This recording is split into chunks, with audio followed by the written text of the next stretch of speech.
Hello everybody, my name is Deja and welcome back to my channel. Today I'm going over my June TBR.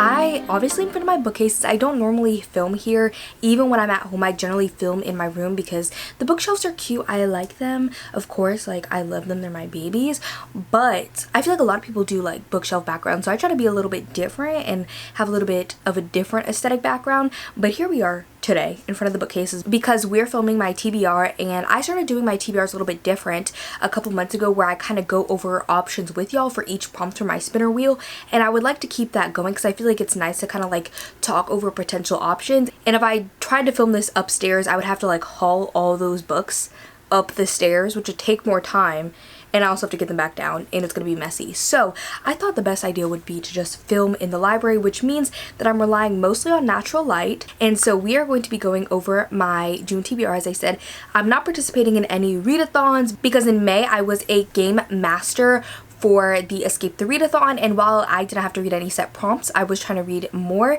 And in July I have an announcement coming, well, it'll come out later this month in June, for a big readathon happening in July. So I decided to kind of take June to like chill out and be able to read what I want and get hopefully a lot of books off my TBR that I've been putting off till the summer, because in the summer I have more time to read. So a lot of like big books and stuff I'll put off towards the summer, and then I still don't read them in the summer. So we are going to try and rectify that this month. I don't know if we actually will, because I have 2 reading vlogs planned, a reading vlog that I'm trying to wrap up before the end of the month, but will probably continue over into June. And then I have all the other books I need to read for my book clubs, for my Patreon, for all of that. So first, before we get into my TBR jar or my spinner wheel, I'm going to be going over all of those book clubs and things that I was referencing. First up is my Patreon, and I have 2 books to read this month. One of them, we have a monthly book club that I've been doing since I started the Patreon, where basically I pick a couple options, my patrons vote on them, and then we have a Discord channel, a live show, and I also post reading vlogs for each and every book. For the month of June, we will be reading Fantasticland by Mike Bakoven, which I'm really happy this one won the poll. It was one I was rooting for because I'm actually doing a summer TBR. Obviously I probably won't get to all books on the TBR, but I made a list of about 20 books that I would like to read in the summer, and I posted that video over on Patreon for my Slasher Queen tier if you would like to check it out. And basically I'm trying to read all my summery books in the summer because I'm very much like a seasonal reader. Like I like to read books in the season that best fits them. I know a lot of books don't really have a season, but I'm like very much like also a genre person when it comes to different seasons. Like I'll read more or less of certain genres. So this one was on my summer TBR. I think this one is actually marketed as a thriller, but on Goodreads it's most shelved as horror, so I'm calling it a horror book. But so it takes place at this place called Fantasticland, which is a theme park that since the 1970s has basically advertised that fun is guaranteed, and then a hurricane ravages the Florida coast and isolates the park. The employees find it anything but fun. 5 weeks later, the authorities who rescue the survivors encounter a scene of horror. Photos soon emerge online of heads on spikes outside of rides and viscera and human bones littering the gift shops, breaking records for hits, views, likes, clicks, and shares. How could a group of survivors, mostly teenagers, commit such terrible acts? So I believe this is presented as like an investigation and also like in interviews, and I think it might have like cannibalism in it, and like these teens and the other survivors are just kind of like going crazy, like they are trying to survive in this place, because I think that when they go into the like amusement park, they have to like put their phones up because they don't want the employees to like be distracted. And so none of them had phones, so they were just trapped inside of Fantasticland for 5 weeks. And so I'm really excited to get to this one. It sounds super summery to me because it takes place at an amusement park, so I'm really excited to get to this one. Then we're wrapping up our read along over on Patreon for the Hunger Games series. My top 2 tiers get the book club and the read along. We're going to be starting another read along in July, since technically the Ballad of Songbirds and Snakes was for our May pick, but we have our live shows midway through the month for those, so like we can kind of stagger those a little bit. I am going to be starting the next read along in July, and I think I'm going to start shifting our read-alongs to just being on Discord and having a Discord discussion, and I believe we're going to do another series, so I'll talk about that in my July TBR, whatever we decide on. I put a poll up with some different series on it. But our last book is A Ballad of Songbirds and Snakes. I read the entire Hunger Games trilogy, but I have not read this prequel yet. I loved the movie though, so I'm really excited to pick it up. I don't even physically own it, but I'm really excited regardless because the movie was just so good. I had no interest in reading this book really before I saw the movie, so I'm really happy that I saw it because it was so excellent. And this one basically follows President Snow, who we see in the Hunger Games. He's like old and decrepit, and then in this book it's him when he is like a teenager. And so this follows like one of the very first Hunger Games. I don't think it's the first one, but it's like one of the very first ones. And basically they're like these sponsors, kind of, I would call them, and he becomes a sponsor to someone in the Hunger Games. And we also kind of see him, I believe, in this book, how he like comes to power, and where we see him in the Hunger Games, the first book. So this one should be really interesting since I haven't read it before. I also have a book club with my friend Nicole over at Who Picked This Book. We have a Swoon Sisters book club, and I actually need to buy the physical copy for our book club pick because I like to like get a physical copy and take a picture and put it on our Instagram. But our April, May, and June pick, because we are doing our picks quarterly this year, we are doing Honey and Spice, and my mom loved this book. I believe this one is a new adult college romance, which I love and I haven't read in a long time. And it says that it centers on a young black British woman who has no interest in love and unexpectedly finds herself caught up in a fake relationship with the man she warned her girls about. That sounds really interesting. I'm so excited to read this book, and I think it's going to be really, really good. And lastly, before we get into the TBR jar, I am going to be talking about a mini book club I'm starting with at least one of my friends. I don't know if the other one's going to participate. It was one of my roommates from like this past school year. She and I decided that we were going to start kind of like a summer book club because she's graduated now. And when she was in school, like, she reads, but she doesn't really read that much during the school year. That's how a lot of my friends are, is like they'll read books, they've heard about books, they pick up popular books, but they don't read a ton every year because of school. And so we decided to kind of start a summer book club. I don't know if it's actually going to come to fruition or not. Me and all my friends are the queens and kings of saying things are going to happen and then they never happen. So we'll see if it actually happens. But the book that we picked for this month is Hidden Pictures by Jason Ruckaluk, I think is how you pronounce it. And this one was one that was on my TBR. I physically own it, and I told her about it because I've heard such good things. I believe this one actually leans more paranormal, which is not my favorite, and I don't know if that's like a spoiler, but I've heard about it before, that it is more like paranormal. I don't know if I'm gonna love it, but everybody loves this book who's read it, so I feel like there has to be something different about it that makes so many people love it. But I believe this one is about a nanny, and she starts nannying obviously for like this little boy, and he like loves to draw, and like his drawings start to morph where he like is drawing really realistic drawings that are like way advanced past his age. Like, no, what is he, like 6 or something? 5-year-old. No 5-year-old can make a drawing this skilled. Like, it takes a lot of time and like dexterity that 5-year-olds don't have. And so his drawings start to become very detailed, and they are very like creepy and possibly of like a monster or something. No, it just says a man in a forest dragging a woman's lifeless body, and his artwork becomes more sinister, and his stick figures evolve into more complex lifelike sketches well beyond the ability of any 5-year-old. And so our main character, the nanny, begins to think that these drawings might be connected to an unsolved murder that I believe happened in the forest behind the house that she's nannying in. And so she thinks there's like a supernatural force that's relaying kind of like this information to the little boy, and like that's how he's able to draw it. I don't know if it's actually paranormal or not. I don't know. That's where I think I got the idea, because it literally says supernatural force in the synopsis, so that's where I got that. But maybe it's not supernatural. I have no idea. I haven't read it, so we'll see. Next up, we're finally getting to my TBR jar, and if you don't know, I have this TBR jar, and every single month I pull one book from it that is on my physical shelves, because I think the majority, if not all of my physical TBR is in this book. I think I bought a couple books since I updated this, so it's not every single book, but the majority of the books are in this jar. And I pull one every single month. It has a letter and a number on it, which corresponds to a row and a column on a spreadsheet, which tells me what book I have to read for the month. I own a lot of books that I haven't read. I've been collecting books since I was 11, and so there's a lot of books in this room. So this TBR jar really helps me read the books on my TBR that I probably wouldn't be getting to for years, which is why I really like it. I actually recently did a video where I was 4 months behind on my TBR jar, so I read all 4 of those picks in a video that I posted a couple weeks ago if you want to check it out. But let's pull the pick for this month. I know that all these white ones are like new books, so they're probably ones I want to read more, but I wasn't able to like distribute them in this jar as good as I would have liked, just because like I meant to mix them up on my bed, but I didn't get the chance. So I'm just gonna reach in, and all of the colors do correspond to a genre, but I ran out of most of those colors, so that's why all the new books are on white paper. But let's pick this one. It's a blue, which is thriller mystery. Amazing. I'm really happy about that. So we have G10. I don't know if y'all can see that, plus my handwriting is crusty and dusty, but G10 is Miracle Creek by Angie Kim, which I've been wanting to read for years, so I'm really excited to be able to read this one. So here she is, Miracle Creek. As I said, I've been wanting to read this one for years. I believe this one is a legal thriller, more of kind of like a domestic kind of drama, but it is legal, which I really, really like. I thought I wanted to go to law school for the longest, so yeah, but we now know that that's not where I'm going, probably. But it says it's a literary courtroom thriller about an immigrant family and a young single mother accused of killing her autistic son.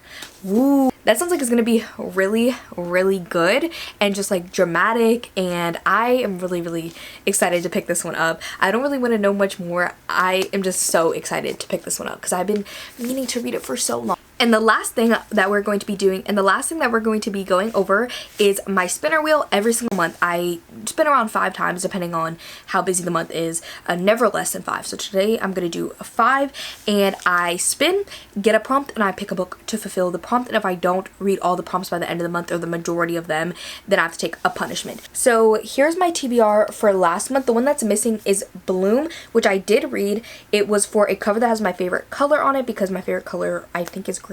I don't know. I think it's green. And then Kiss Cut was for a Hoopla audiobook. I did read it. The Dark Days Club was for a book over 500 pages. So this one stretched a little bit, okay? So it said a book over 500 pages. I had Crescent City 3 on here. I knew I was not going to get to it this month by like the middle of the month. This book I had to read anyways for that TBR jar video, and this book was 485 pages, 15 pages away from 500. So I'm counting it for this prompt. It's my game, my rules. And then next up was Chlorine, which was for a seasonal read, and this one has to do with like swimming and like kind of mermaids. It's a horror book. So I counted that one because swimming, duh. And then the last one was No One Needs to Know, which was a blindfold pick. So I blindfolded myself, picked a book. Well, I really closed my eyes. And then I picked a book and I got No One Needs to Know. And I haven't read this one yet, but we still have a couple days left in the month. So I'm hoping to at least start this one. So I'm not going to take a punishment this month, thank God. So now we're going to get into my actual TBR spinner wheel. So let's do the first spin. I love spinning this wheel. Like if I could do it 10 times, I would, but I can't read that many books. So we have an anticipated release. So I'm actually doing an anticipated releases reading vlog right now, which is the reading vlog that's probably going to take me a little bit into June. So the last book I plan on reading for the reading vlog is This Ravenous Fate by Haley Dennings. I do have a physical ARC, but I left it upstairs. And so I'm going to be reading this one for this prompt just because it's already on my TBR. I was already going to read it for that video. And I really highly doubt I'm going to finish that video and this book and my previous pick for my Patreon book club. I doubt I'm going to finish all 5 books in literally 4 days. So this one I'm just going to say is going to be a June read, hopefully right in the beginning of June before I put up my wrap up. So this one is basically like a 1920s Harlem Renaissance black sapphic vampire story. That's all I know. That's all that I want to know. And it's written by Haley Dennings, who she is / was a booktuber. She hasn't really put up videos in a while, but she did create book content, and now she is becoming a published author. This is her first book, and it comes out, I believe, in August. So I'm really excited to read it. Like, it sounds like it's going to be so good, and I'm just super hyped to read this one. Second spin. Sorry, the wheel disappeared, so I clicked it, and it spun the wheel. A book that I think will make me cry? The prompt was a book that will make me cry, and I have a couple different options just on my TBR cart alone. On my 24 books to read in 2024, I have Saving Noah by Lucinda Berry. This one is about a woman who basically her son admits to being a pedophile, and she's kind of grappling with the fact that she loves her son and he knows what he did or what he feels is wrong, and so that's why he like admitted to it. And so it's kind of like talking about the discussion around pedophiles, and like it literally says we forgive murderers, not pedophiles, when like her son knows what he's doing is wrong and like he's trying to deny how he feels. So I think there's a lot of discussion around that. I've heard such good things about this book, and I feel like Lucinda Berry like makes people cry. But then I also have Before the Coffee Gets Cold. This is a book that I recently got. It's like a magical realism literary fiction book that is basically about this cafe, and there is this specific seat, I believe, and you can basically time travel throughout your lifespan, so go forward or backwards in your life, and you are able to be there for as long as it takes for your coffee to get cold. And so I've heard this one's really emotional because obviously it's like dealing with people's lives and what they've been through and what they wish they could change. It's really emotional. And then lastly, I have Yours Truly by Abby Jimenez. I don't actually know if this one would make me cry for sure, but I loved Part of Your World so much, so I literally picked up the second book, and this one is on my summer TBR, so I think I'm gonna go with this one just because it's on my summer TBR. I really want to read it. I loved Part of Your World. Originally I was gonna give it 4.5 stars, but I literally keep thinking about it, like it's stuck in my brain, so I have to pick up the second one. Now moving on to the third spin.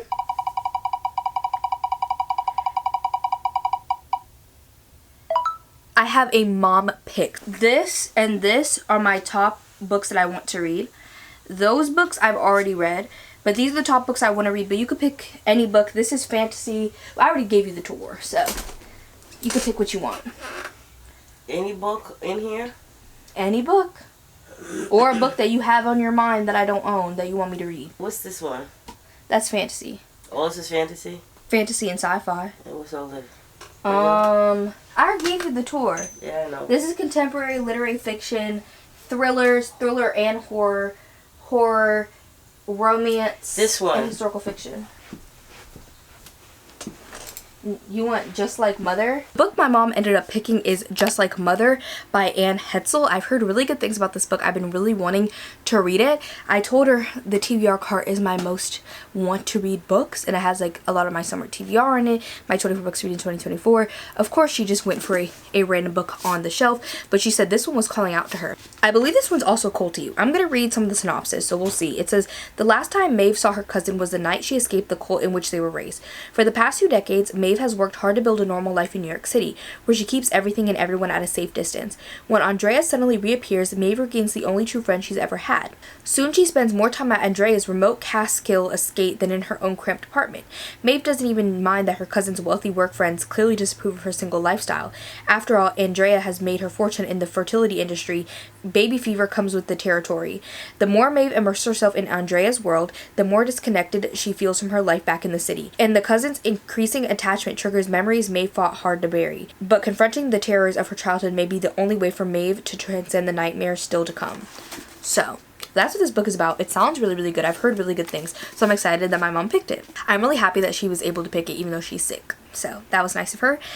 Everybody say thanks, Mom, in the comments. She does watch my videos and she does comment a lot of the time, so she'll definitely see y'all's comments if you say thanks, Mom, below. So, we are now going to go to the fourth spin. I do get 1 veto every month, so we'll see if I have to veto. A blindfold pick again. Honestly, I don't really want to do a blindfold pick, to be honest with y'all, because I literally just did that last month. So I'm going to veto this one. Oh, that's kind of dangerous. I'm going to veto it and do a respin. Hopefully I don't regret my decision. We have a book recommended to me. Okay, this isn't hard. So honestly, I have a ton of options, but I think I'm going to go with the easiest one. I'm going to go over all the options though. So first up, this one, oh, my copy kind of got destroyed in my move a little bit, but that's Jade City. I've been meaning to read this book for so long. It's on my 24 books to read in 2024, so I should read it. And my friend Quinn literally commented on my last video, and she was like, Jade City, and she really wanted me to read this book, but I don't think I'm gonna go with that one this month. Even though I know I said I try to push off like my bigger books and stuff for summer, I'm like not in a fantasy mood at all because it's summer. I'm very much more of like a fall winter fantasy reader than I am like any other time of year. Like if I'm gonna read fantasy, I want it to be in the fall or the winter, to be honest with you. So I'm gonna put this one off for just a little bit longer. Then also have Night Bitch by Rachel Yoder. This one's also my 24 books to read in 2024. I would say my friend Haley recommended this one to me. She loves this book, and I think there's an adaptation coming out. Then I have Saving Noah by Lucinda Berry. This one I would say was recommended to me by my friend Aspen at Aspen's Archive. She loves this book, but a ton of people love it and recommend it. Then the one that I think I said I was going to go with, but I don't think I'm going to go with this one anymore, is We Need to Do Something by Max Booth III. This one was recommended to me by Haley, and so I really want to read it. Apparently it's now a major motion picture as well, but this one sounds so good. A family finds himself in a bathroom during a tornado warning, and I really want to read it. This is why I want to put it for this prompt, but I feel like since I really want to read this one, I'm going to read it regardless, so I should put another book that I need to read anyway anyways on this TBR. And the last one is also from Haley, Before the Coffee Gets Cold. I already talked about this one. I don't think I'm going to go with that one either. I think I'm going to go with one of these two, and I don't know which one to go with. They're both on my 24 books to read in 2024, so they both kind of check that off, which makes me happy. I just don't know which one I should go with. I think maybe I'm going to go with Saving Noah, just because I believe Night Bitch kind of has like mother themes in it, and I don't think that Just Like Mother has a lot to do with motherhood, but I'm unsure. So we're going to go with Saving Noah. Sorry the sun decided to just like go behind the cloud. It just disappeared. So Saving Noah I think is going to be added to the TBR, but I also really want to read We Need to Do Something. Now we're going to do our last spin. Sometimes when I go to a different tab, the wheel disappears, so yeah, but when I click, it appears. So this is the last spin, and it is going to be a new to me author. This one is pretty easy. So for this last one, I'm going to go with the book that I already need to read. I can choose Fantastic Land or Honey and Spice for this. Really, I don't like to double up with my TBR jar on my spinner wheel, but a book club or anything like that, I will definitely double up with. So I'm going to be reading one of those regardless this month, both of those actually. So either one of those can count for this prompt because I've never read from either of those authors. So here is my TBR spinner wheel. I also have this Ravenous Fate, which I have the arc of. It's just upstairs. And then Honey and Spice are going to be my TBR. We have a good mixture this month of genres, I would say. And then here are some of the other books on my TBR this month. I also have A Ballad of Songbirds and Snakes and Honey and Spice, as I said. So it's not too bad this month, but I do have other reading vlogs I want to film this month, and none of these are for those videos except this Ravenous Fate. So one of them I don't even know when I'm going to be reading yet. So that's really exciting, right? Of course. Thank you guys so much for watching this video. I really appreciate it. If you guys made it to the end, leave the little koala emoji down below, and I will see you on my next one. Bye everybody! You got the nerve to be homie, taking your life out of